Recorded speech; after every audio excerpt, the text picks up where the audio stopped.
The Democrats as a political party are in disarray in the United States right now. And I'm going to tell you why in this video and get into some other issues in the video that you may find very, very interesting if you're into American and Canadian politics. So here we go. As of late, the Democrats have supported many unpopular agendas in the U.S., such as illegal immigration, wars, globalization, and bad trade agreements. Many of their social views are no longer in the mainstream. In my view, left-wing radicals are starting to take over the party. Look at my videos in the past on why there is no American left anymore in this nation. In my view, the party has become more radical, and that is why, or has a lot to do with why, Kamala Harris lost to Donald Trump last year. The party is going way, way out onto the far left when it comes to many aspects of their agenda. In this video, I'm going to talk about why I think the U.S. Democrats, or the DNC, should become more like Canada's liberal parties. They should become more like them, because I think both of Canada's liberal parties are doing a better job of marketing agendas to the average person and thus the middle class. So here we go on this. There's two major liberal parties in Canada. The Liberal Party of Canada and the NDP, or the New Democratic Party. I'm going to first talk about the Liberal Party of Canada. The Prime Minister of Canada, Mark Carney, is the leader of that party, the Liberal Party. Right now, they're trying to kind of overhaul their image. They're supporting moderate agendas such as a middle-class tax cut. Carney recently repealed the consumer carbon tax. He's continuing the child tax benefit and supporting tax breaks for corporations to hire recent college graduates. They're even now supporting some control on immigration, which is new for them if you look at the party's past. I don't agree with all their views on climate change solutions, but they want biofuel, which I think is a great idea. Biofuel, I think, is the future of the world, along with solar. I also think countries should look at tax breaks to fly less, because all the climate change is largely being caused by commercial aircraft. But that is a different issue for a different video on a different day. Their platform right now reminds me of the Clinton-Gore platform in 1992, which catapulted Bill Clinton into the presidency in 1992. That particular platform supported a balanced budget, the death penalty, being more pro-business and more pro-commerce for the Democratic Party in the U.S. at that time. They became a lot more pro-commerce and really supported a watered-down version of supply-side economics, in my opinion. Elbows up is a pragmatic liberal approach right now for the Liberal Party.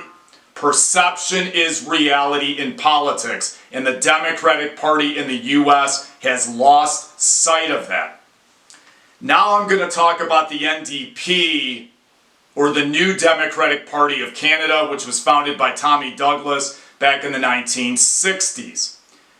They are the left-of-center party in Canada. They are to the left of the Liberals. The Liberals are the moderate left, or the marginal left party.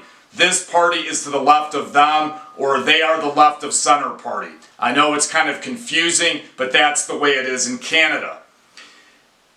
They want to put working people first rather than CEOs, which I think is a great idea in a global market. They want to increase unemployment benefits to 50 weeks, which would be close to a year, which is a big sop to the working class there. They want to protect jobs and support infrastructure, which is really an idea of Donald Trump. It's a very moderate idea. They also support middle-class tax cuts, which the liberals support. There's very little in either party platform on their websites about controversial social ideas. In fact, I think there's none of that on there. The Democrats could learn from this. They support national rent control, regulating corporate landlords, and they support the new novel idea of tenant unions. They're coming out as being pro-renter in that market, which is a good idea for them.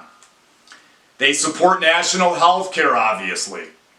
They want a guarantee of a family doctor to every Canadian by 2030, which thus would increase the supply of doctors, obviously, in Canada, which would probably heavily help their economy. They have other good ideas like a billionaire's tax and capping cell phone and internet pricing, which is very much a sop to the independents and the average person in Canada. They want to double the Canadian disability benefit, and they are also taking on climate change. In my opinion, they're paying lip service to it. I personally think the Liberals over there have a better agenda on climate change, but at least the NDP is paying lip service to it. According to Wikipedia, the NDP now supports Palestinian statehood, which I think is a great idea. Carney is also recognizing Palestine. I think Trump and all the parties in America should be doing this now. Palestine should be a country, should be recognized that way. We need a two-state solution to end that ridiculous war. The U.S. Dems need to start supporting policies benefiting the average person. I don't see that right now. They need an upgrade. There are a few in their party talking about working class issues, such as Alexandria Ocasio-Cortez, also known as AOC, Senator Bernie Sanders. I worked on his campaign in 2016, Michigan AG Dana Nessel, and Kentucky Governor Andy Beshear. Some of them are socialists and some of them are moderates, talking about bread and butter issues that affect independents, the middle class, and the working class. They're talking about common sense issues. That's what the Democratic Party needs to get back to. The GOP is now what the Democrats used to be, in my opinion, in America. That's how far out there the Democrats have become. I think the public can see this, and the Democrats need change because of it. Once again, thank you for your time. Thank you for your consideration. My videos next week are going to be on why age discrimination is all about money. That's going to be a highly interesting video. I'm going to talk about the movie Wall Street in the video and some other interesting points. I'm also going to do another video next week on the entertainment industry. Thank you for your time. It's free to subscribe.